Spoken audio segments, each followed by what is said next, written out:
Ayan yung hen na ipapares natin. At ang bloodline niyan guys is, so ayan kung makikita nyo naman talaga, napaka-quality naman talaga ng hen na yan, no?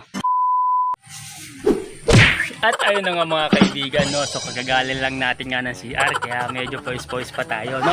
So for this video, ayun, at may nakita na tayo na hen na ipapares natin sa anak ng ating 6 overall champion. Medyo may kabigatan yung bloodline nito, pero nakuha natin siya sa murang halaga. So ayun na nga mga kaibigan, so excited na ako na ipakita sa inyo.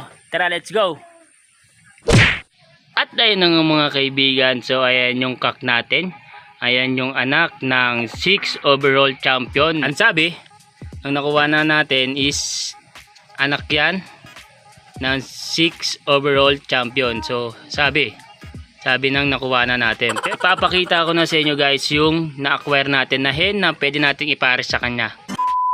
So ayan na nga mga kaibigan, ayan yung hen na ipapares natin. At ang bloodline niyan guys is, yung mga magulang niyan is direct high milim, o kaya medyo bigatin.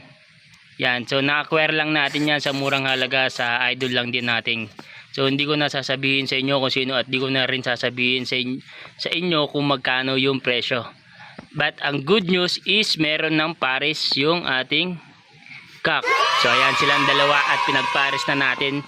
At sana as soon as possible is magpares na sila. Medyo may pagkapihikan tong cock natin. So ayan, so yun yung ginagawa niya. Tinititigan niya lang yung babae, hindi niya binabara ko. Diba? Sana at maging successful yung pairing nilang dalawa. At sana mag-provide sila ng magandang YB. So ng magandang warriors, no? At soon at may laro natin sa mga club. So ayan, kung makikita nyo naman talaga, napaka-quality naman talaga ng hen yan, no? Pulang-pula yung mata pa lang. Diba? So napakaganda talagang ibon yan guys. Ayun na nga guys, so dadako naman tayo dito sa ating kabilang pairing. So ito yung black checkered natin at yung pares niya na yun. So ayan yung pares niya guys. So ayan, ayaw mag-focus. Yan. At ayun na nga mga kaibigan, so kasi siguro malapit na nga yung mangitlog mga kaibigan, kasi itong cock yan, so nagakot na ng mga damo-damo o ng mga sanga-sanga yan, oh. Yan. At yung babae at yung hen is lagi na lang din nakaupo dyan sa paso, dyan sa itlogan.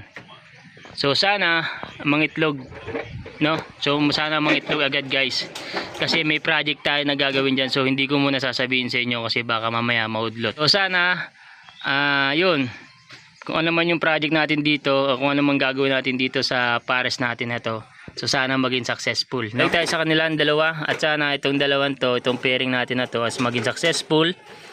At syempre, at sana maglabas ng magagandang ibon. So tulungan nyo ako guys, ipag-pray natin. Kaso may pagkamaselan eh. May pagkapikan yung cock natin guys. Ayaw niya barakuhin, ayaw niya parisin yung babae. Di ko alam, baka mamaya sila ayos to eh. Minsan kasi nakikita ko inaaway niya lang eh. Medyo may pagkapihikan tong lalaki. Yan. Medyo may pagkapihikan yung cock natin.